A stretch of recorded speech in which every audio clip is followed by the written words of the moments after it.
I want to put out more content because I feel like I got a lot of good shit to say. And the words of Eric Bugenhagen, golden tidbits. And one golden tidbit I can give you right now as I drive home. Dang it. That'll probably happen 8 more times. We're very low tech over here. Simply put, Newton's third law. For every action, there's an equal and opposite reaction. And where I will relate that is to my philosophy on injuries / wear and tear, aches and pains type issues. In that a lot of the times I believe this is similar to like how Ben Patrick with ATG views things, but not exactly probably, but a lot of wear and tear, a lot of aches and pains.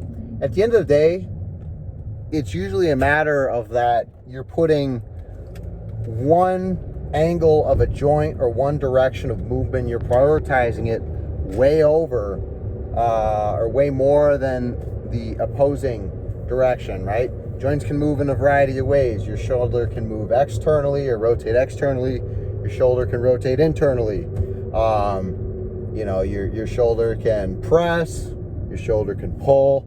I think a really common way people run into injuries with something like bench pressing, right? I would say, two things that I hear the most people complaining about because they, back in the day I did this. It's usually that I was benching and my rotor cuff, exploded or something along those lines. Or I was deadlifting, lower back, popped, whatever. Haven't been the same, right? That's kind of like the stereotypical story. But with something like benching, it's like, one, I would totally agree there's a genetic piece in terms of like your shoulder shape, how the joint moves, whether you're predisposed to injury or not. But I do believe a huge portion of it is, okay, you want to bench 3 times a week. So you're getting like 80% of your shoulder movement is extremely heavy movement in this direction, right? And the other 20% is like the 3 sets of pull-ups you do to say that you did some back work, right? It's like, how much force is going in one direction, how much force is going the other.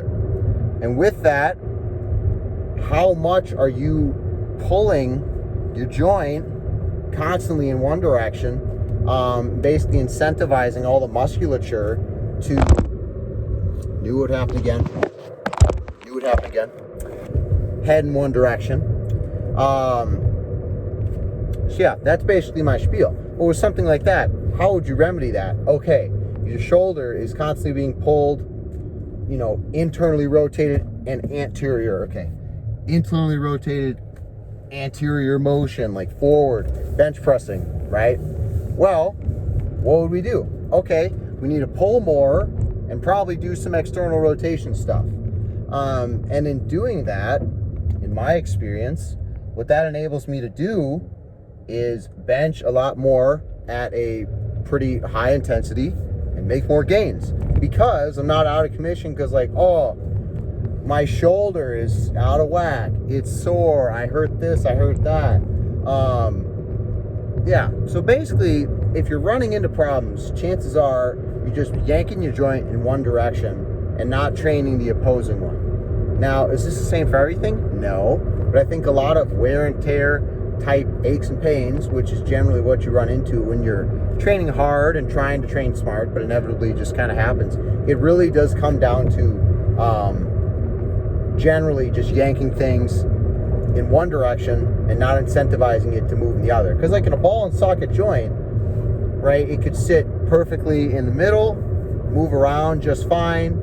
Or if you have all this tight musculature on one side, we'll say pulling it this direction, well, you'll probably end up impinging on that front labrum or whatever.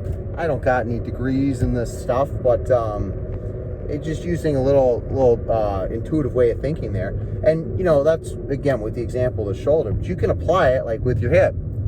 I give my whole spiel on here about how I was diagnosed with femoral acetabular impingement. Now, my hip doesn't feel 100% all the time, but I managed to finish my lacrosse career, can train pretty much uninhibited by my hip, and constantly just like address it using a little bit of stuff every time I train, so it's not a problem. Example of that is like at this point, I'm really trying to lean into like some weighted split squats with a barbell on my back, the ATG split squat. And in doing that, I think it's helped a lot, as well as working on my mobility. But to remedy that, I think the issue was that I had to make my joint and the ball in the socket of my hip move and sit more center and stop being pulled so forward and internally. So, whole nother talk with that. But the gist of what I'm trying to deliver here is that if you have a wear and tear type problem, ache and pain, you're still training but it hurts, and you feel like things just aren't moving correctly, it's probably not that, oh, I got bad shoulders, or that I need to rest, which it could be. Rest will generally help anything. But in terms of actually solve the issue, it's probably a matter of you're only moving in one plane of direction and not the other. So that's my TED Talk. And I hope this helps. And if you have any comments or something, throw them down there, and maybe I can learn something. Maybe you could too.